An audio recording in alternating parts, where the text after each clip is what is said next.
જેવી રીતે શારીરિક સ્વસ્થતા માટે જીમ છે, માનસિક સ્વસ્થતા માટે યોગા છે, તેવી જ રીતે આત્માની સ્વસ્થતા માટે સાધના અને તપસ્યા છે.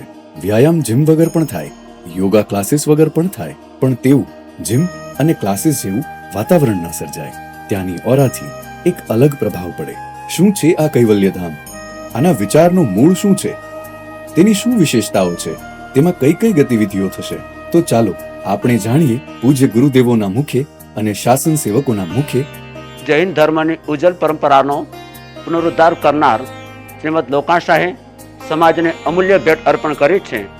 તે ભેટની રક્ષા માટે અસ્તવ્યસ્ત થયેલ જૈન ધર્મને સુવ્યવસ્થિત કરવા માટે પૂજ્ય ગુરુ ભગવંતોના શુભ આશીર્વાદથી અંતઃસ્ફુરણા થઈ અને સ્થાનકવાસી પરંપરાના સંત હોવાના નાતે એક ભગીરથ કાર્ય કરવાના ભાવ જાગ્યા, જેનાથી જૈન શાસનની ગરિમાને ચાર ચાંદ લાગી જશે.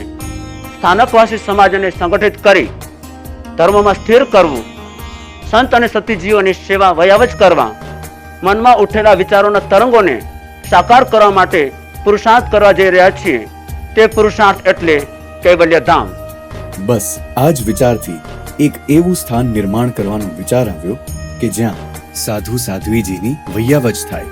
સ્થાનકવાસી, ડેરાવાસી, તેરાપંથી અને દિગંબર આ ચારેય ફિરકાના સાધુ સાધ્વીજી શારીરિક સુખાકારી, માનસિક શાંતિ અને આત્માની સાધના સાધી શકે. સમસ્ત જૈન સમાજ ધર્મમાં સ્થિર બને. વિશેષમાં યુવાનો ધર્મ પ્રત્યે પ્રેરાય એ પણ એક લક્ષ્ય છે. કૈવલ્યધામ પ્રોજેક્ટ મુખ્ય બે પાયા ઉપર ઊભું થવા જઈ રહ્યું છે. તે બે પાયા છે બિન સાંપ્રદાયિકતા અને બિન સામાજિકતા. સંપ્રદાય ગચ્છ અને સંઘાડાની લક્ષ્મણ રેખા ઓળંગીને સમસ્ત જૈન શાસનની ઉન્નતિ થઈ શકે તેવા પ્રયાસો કરવા જઈ રહ્યા છીએ. કચ્છ, વાગડ, ગુજરાતી, મારવાડી આદિ અનેક સમાજના બંધનથી મુક્ત થઈને સમસ્ત જૈન સમાજ આ કૈવલ્યધામમાં આવી આનંદની અનુભૂતિ કરી શકે તેવા લક્ષ્યને પામવા જઈ રહ્યા છે. જેવી રીતે શ્રાવકો ઘડપણમાં શારીરિક મર્યાદાના કારણે કામ ન કરી શકે, તેવી દીર્ઘદ્રષ્ટિથી યુવાનીમાં જ પૈસાની બચત કરતા રહે છે, એ જ રીતે આ ધામમાં પણ આબાલવૃદ્ધ સાધુ સાધ્વીજી પાછલી ઉંમરમાં પરમેનન્ટ સાધનાની એફડી કરી શકે તેવા લક્ષ્યથી એક ધાર્મિક સ્થાન નિર્માણ થવા જઈ રહ્યું છે, જ્યાં વૈયાવજ, નૈતિક મૂલ્યો, ધાર્મિક સંસ્કારોનું સિંચન થાય તેવા હેતુ સાથે.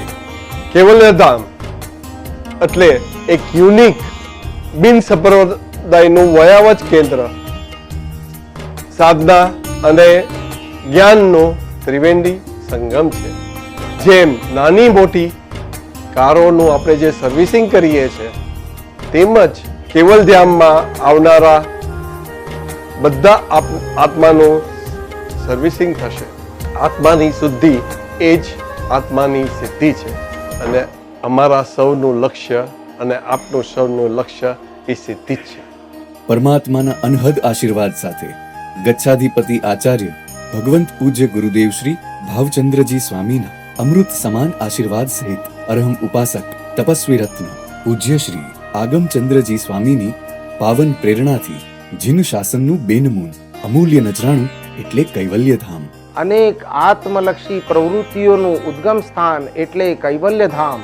અહીં આરાધકો કરશે ઉચ્ચ ગતિ અપાવનાર એવું ઉપધાન તપ, જ્ઞાનથી યુક્ત અને પાપોથી મુક્ત એવી જ્ઞાન શિબિરો, મનને શાંત પળોમાં લઈ જનાર મૌન શિબિરો, યુટર્ન કરાવનાર યુવા શિબિરો, આચાર વિચારોની આપ લે કરાવનાર શ્રમણ શ્રમણી સંમેલનો. ફક્ત આટલું જ નહીં, નારીને નારીત્વ શીખવનાર, શીલ અને સદાચારની શીખ આપનાર નારી શિબિરો થશે.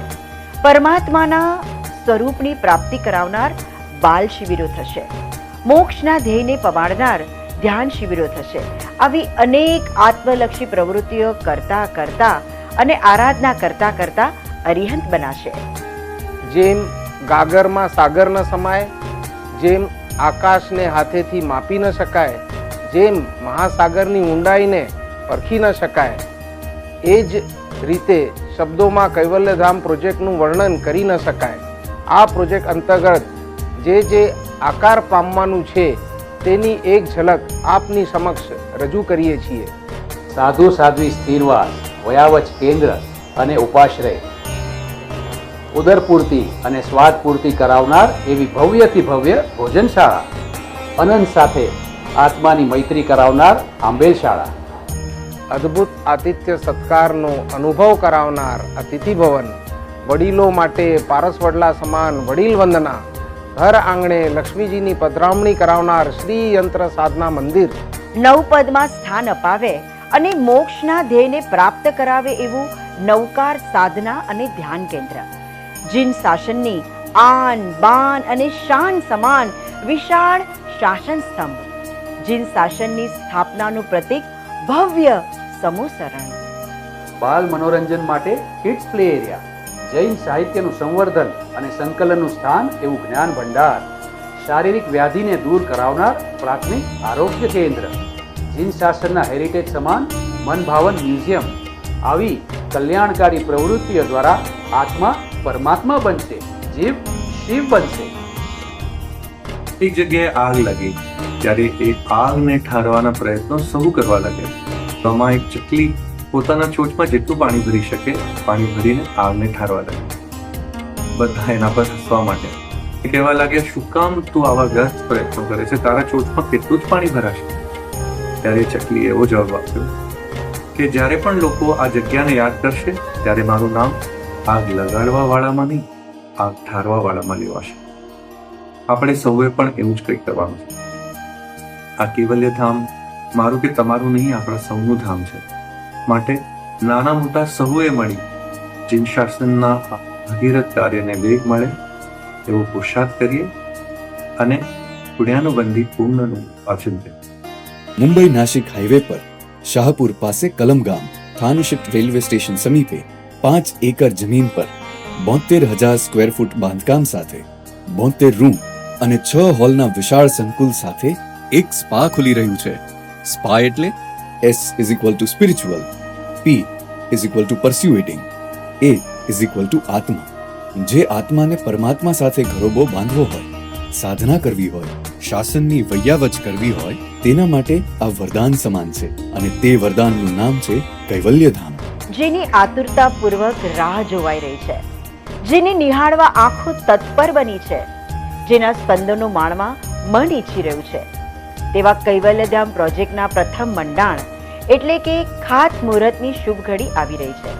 તારીખ 23 જાન્યુઆરી 2025 ગુરુવારના વિજય મુહૂર્તે કૈવલ્યધામનો પાયો નખાશે. તો આપ સૌ આ અનોખા પ્રસંગમાં હાજરી આપી અને શાસનની શોભામાં અભિવૃદ્ધિ કરશો જી, તેવી કરબદ્ધ વિનંતી આપને કરીએ છીએ.